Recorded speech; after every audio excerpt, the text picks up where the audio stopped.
It was a rainy Saturday night. I'm not really a social person, so I was all alone at home that night, just sitting at my desk, which was right in front of my bedroom window. I was just browsing on my phone while enjoying my cold beer and listening to the rain gently hitting the roof. All of a sudden, I remembered that people at college were talking about this app that allows you to make new Snapchat friends. I downloaded it and gave it a go. It wasn't long before somebody added me. It was a cute girl, so I instantly sent a message to her saying hello. It didn't even take a minute before I got a response. She sent me a black picture saying hello back.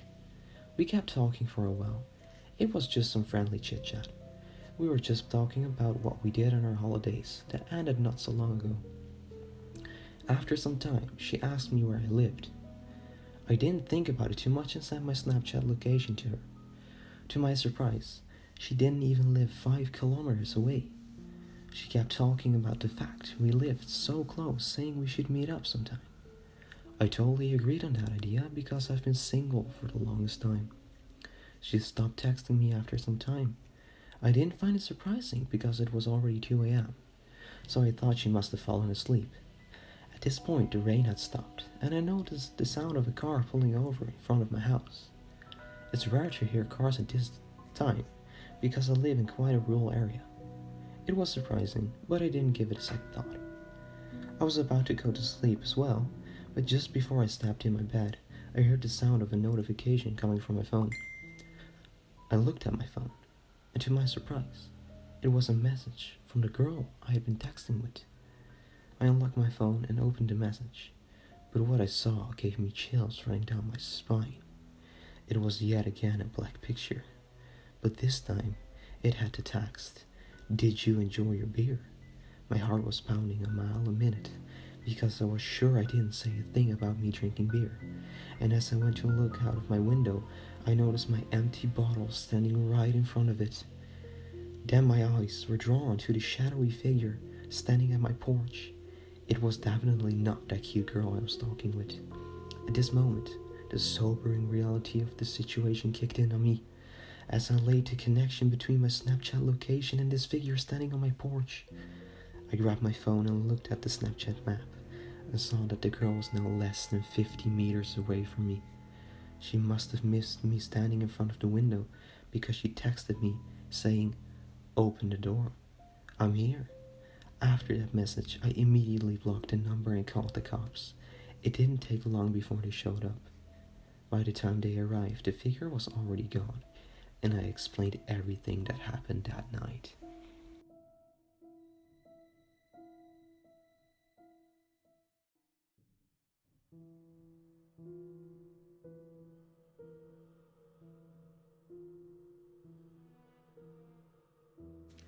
Ever since Snapchat became popular and all my friends started using it, they were telling me I should download it too.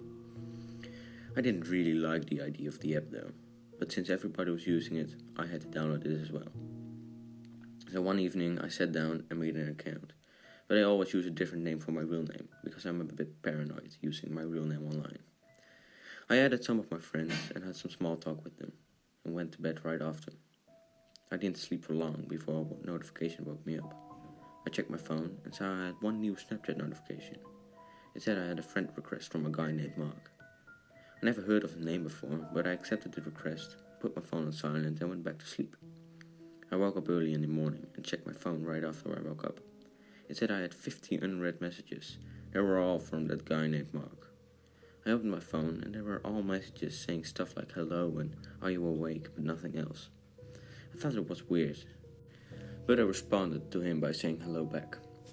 The day went on and he still hadn't responded at the end of the day. I didn't mind because he seemed like a weird guy. So the next morning I woke up and checked my phone the first thing in the morning. And I was shocked to see another 50 unread messages again. So I started texting my friends thinking they were just messing around with me. But yet they all said they weren't. When I went through the messages, I saw some different messages from the ones from yesterday. The messages were now saying like, "Are you home and where are you?" It freaked me out a bit. I didn't send a response to him this time. It was a Sunday that day, so I was just sitting on my couch browsing on my phone when I got a notification from the guy named Mark again. I opened Snapchat and he sent me a link to a Google page. I opened it and it was a Google Maps page. I looked around and I was shocked to see that it was my neighborhood. Not even a minute later, he sent me another message, this time a picture. And what was on that picture still scares me to this day. It was a picture of my house. So I sprinted to the window as fast as I could to see who had taken the picture, but I saw nobody outside. I immediately blocked and deleted him that day. And that night, all I could think about was how did he know where I live. I never sent him a message about where I was, and my Snapchat map was disabled. The next day, there was a party at my friend's house. I went to the party and stayed there till around 1 a.m. and drove back home right after. But when I was about to unlock my door, I noticed something was off. The door was already opened. I didn't hesitate for a second and immediately called the cops. 2 officers arrived, and not long after entering the house, they came out with a middle-aged guy wearing an all-black tracksuit. One of the officers asked me questions if I have ever seen that guy. I told him it might have been something to do with the guy that added me on Snapchat, but that didn't help him at all. I still wonder to this day what would have happened if I didn't go to that party that night.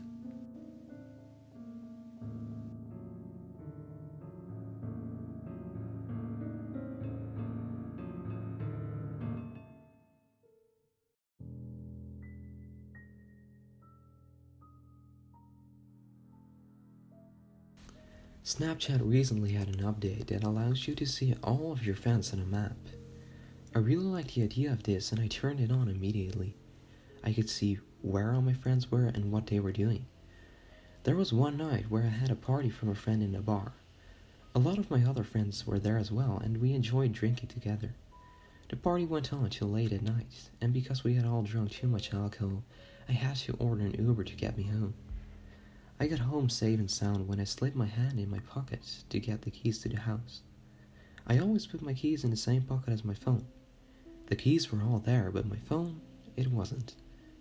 I searched all my pockets and checked the house to see if I had maybe left it at home, but to no success. I called all my friends using my house phone right after to see if they had seen my phone, but no luck either. I called the bar where we had the party to see if they had any lost and founds. They said they had found 3 phones and I could come over tomorrow to check if mine was one of them.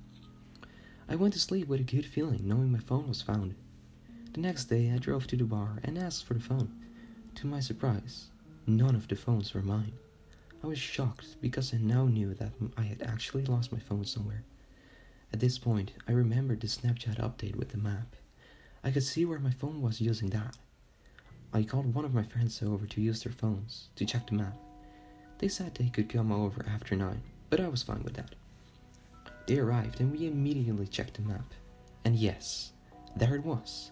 We could clearly see my phone's location on the map, but it wasn't anywhere near my house or the bar. It was in the woods behind our neighborhood. Now we were both very suspicious, thinking it might have been stolen. But I needed that phone because it had all my data stored on it. We both gathered all our courage and drove to the edge of the forest. At this point, you couldn't drive any further, so we had to walk. We kept looking at the map while slowly walking into the forest. It was already pitch dark and we couldn't see a thing. We were about 500 meters into the forest when we saw on the map that my phone was now less than 100 meters away. We started walking a bit slower and stopped when we both heard soft voices in the distance. I shouted, asking if they had my phone. The voices stopped and we did not get a response. My friend had the idea to send a message to my phone. We did, and not long after we saw a phone lighting up the forest path. I felt like my heart was in my throat when I saw 3 shadowy figures all standing around my phone. We immediately started sprinting back to the car, and as soon as we arrived we checked to see if anybody was following us. They weren't. We checked the Snapchat map again to see my phone had now disappeared from the map. I bought a new phone right after that day because I knew I was never seeing that phone again. Sometimes I still wonder what would have happened when we kept walking. What would have happened when my friend didn't send that message? Thinking about that almost makes me want to throw up. I'm very happy to still be alive and able to tell this story.